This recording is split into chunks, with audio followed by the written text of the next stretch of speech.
इस वर्ष की परिस्थिति पिछले वर्ष से अलग है। गणपति बप्पा 22 अगस्त से हमारे बीच आ रहे हैं। पूर्ण ठाणे नगरी महानगर पालिका प्रशासन गणपति बप्पा के स्वागत के लिए बिल्कुल तैयार है, पर ये कोरोना की परिस्थिति है। इस वर्ष हमको हर साल की तरह गणपति बप्पा का स्वागत उस पैमाने पर हम नहीं कर पाएंगे।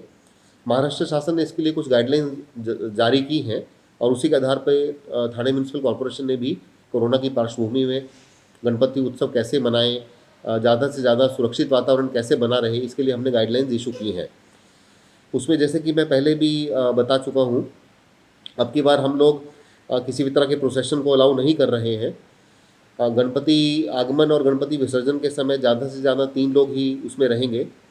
इसके अलावा पर्यावरण पूरक गणपति उत्सव के लिए हमने पहले ही सर्वसामान्य ठाणेकरों से अपील की है। आज फिर आपके माध्यम से मैं अपील करना चाहूँगा, गणपति बप्पा की मूर्ति से लेकर उनकी सजावट तक पर्यावरण पूरक रहे, इसके लिए हमें विशेष ध्यान देना होगा।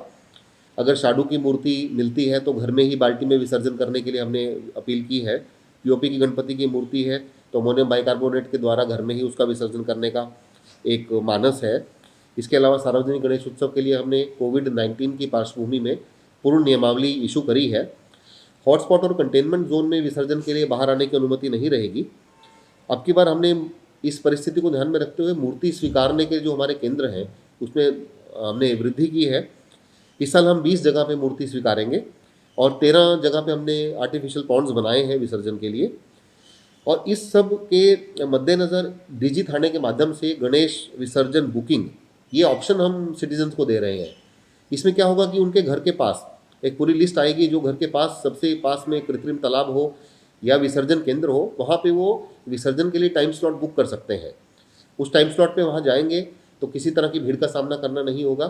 ठाणे महानगर पालिका प्रशासन को उसमें बहुत मदद होगी नागरिकों की तरफ से, और कोरोना की परिस्थिति से मात करने के लिए अत्यंत प्रभावी उपाय होगा। इसलिए मेरी सबसे अपील है कि ज़्यादा से ज़्यादा ऑनलाइन बुकिंग के द्वारा भीड़ से बचने के लिए आप गणपति विसर्जन का प्लानिंग करें। और इस साल हमको बहुत ही सुरक्षित पद्धति से गणेश उत्सव मनाना है।